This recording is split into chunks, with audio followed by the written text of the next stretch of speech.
There's a piece of hardware already bolted to your roof or your chimney that has been converting invisible radio waves into electrical current every second since the day it went up.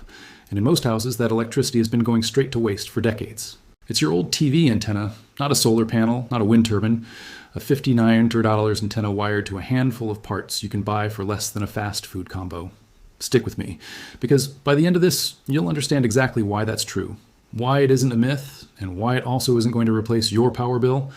And that second part matters just as much as the first. Let's start with the number everyone already feels in their bones. The average American household spends somewhere around $2,000 a year on electricity, and that climbs fast once you're running central air through a Texas summer or electric baseboards through a Michigan winter. The industry's answer to that is always the same pitch: rooftop solar plus a lithium battery. A modest home solar array runs somewhere in the $15,000 to $20,000 range, even after incentives. And once you add a battery to cover nighttime and cloudy days, you're often north of $25,000 or $30,000 total. For a system that produces 0 watts after sunset and loses 1% or 2% of battery capacity every single year it ages. Meanwhile, sitting quietly on top of your house is a broadband antenna designed decades ago to pull in VHF and UHF television signals.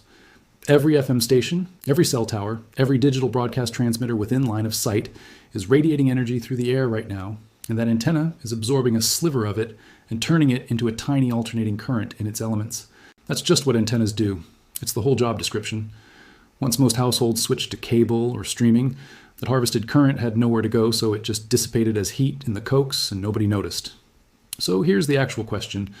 If it's already converting radio waves into current, why not do something with it? You can, on a small scale, and the two components that make it possible have been sitting in electronics catalogs since before most of us were born.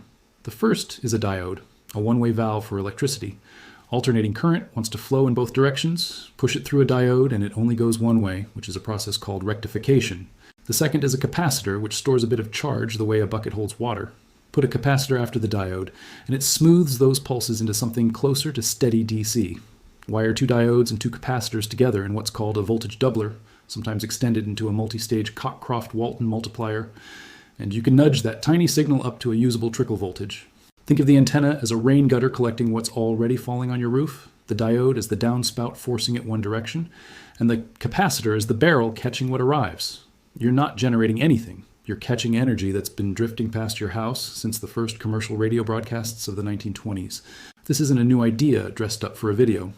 Nikola Tesla demonstrated wireless power transmission at his Colorado Springs lab in 1899, and his patent for using radiant energy, U.S. Patent 685-957, was granted in 1902. In 1964, an engineer named William C. Brown at Raytheon flew a small model helicopter powered entirely by a microwave beam aimed at a rectifying antenna mounted underneath it, and his beam-to-DC conversion numbers, published in the IEEE Transactions on Microwave Theory, are still cited in the field today. NASA later funded serious rectenna research through the 1970s and 80s for a proposed orbiting solar power satellite that would beam energy down to Earth. That program lost its funding, but the underlying physics never stopped being real.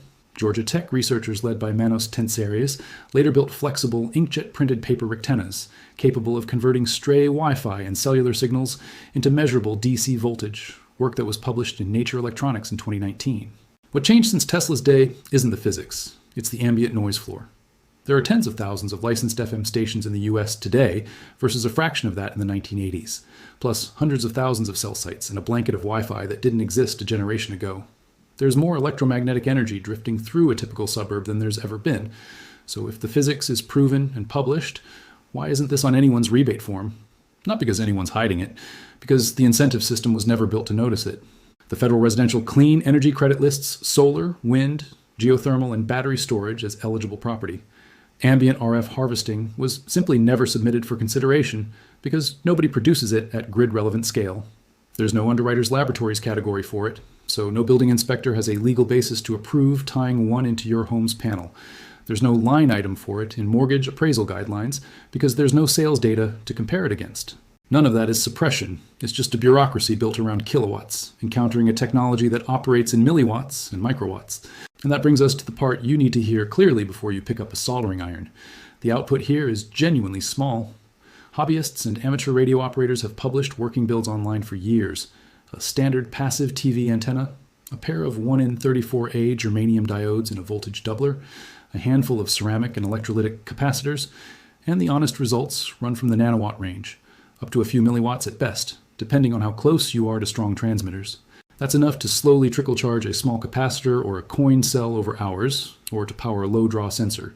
It is not enough to run a string of LEDs continuously, and it will not meaningfully supplement a home battery bank. Anyone claiming otherwise is skipping the math.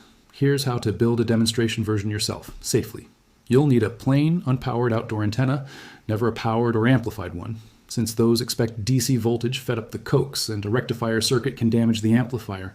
From there, order a small pack of 1in34A germanium point contact diodes. They matter specifically because germanium's forward voltage drop is roughly 0.2 to 0.3 volts, versus about 0.6 volts for an ordinary silicon diode like the 1N4148. At these microvolt signal levels, that difference decides whether any current gets through at all. Add a couple of 100 pF ceramic disc capacitors, and a couple of 100 UF electrolytic capacitors, a scrap of perf board, and a basic soldering iron. Connect the center conductor of your antenna's coax feed to the junction between the two diodes, orient them in opposite directions, place a ceramic capacitor across each, and take your DC output across the electrolytic capacitors wired in series. A small silicon blocking diode on the output prevents whatever you're charging from draining back through the circuit. Most people finish a working demo circuit in an afternoon. 2 real limitations worth knowing before you start. First, geography matters. If you're more than 10 miles from the nearest FM or cellular transmitter, don't expect much. Check your local transmitter density before investing time. Second, treat this as a supplement in spirit only, never as a wired-in addition to your household electrical panel. There's no code pathway for that, and there shouldn't be, is because the output doesn't come close to residential loads. This is a rain barrel, not a well. It won't run your air conditioner. It will, however, sit there quietly proving a piece of physics that's been sitting on your roof the whole time. That's really the point worth taking away. The antenna up there isn't useless junk from the cable TV era. It's a working receiver that's been doing exactly what it was built to do, absorbing energy for 40 years with nobody paying attention. You don't need to believe in free energy to find that interesting. You just need to look at the hardware you already own a little differently. That's what we do here at Hidden Fix Lab. Take the parts already sitting in your house and figure out what they're actually capable of,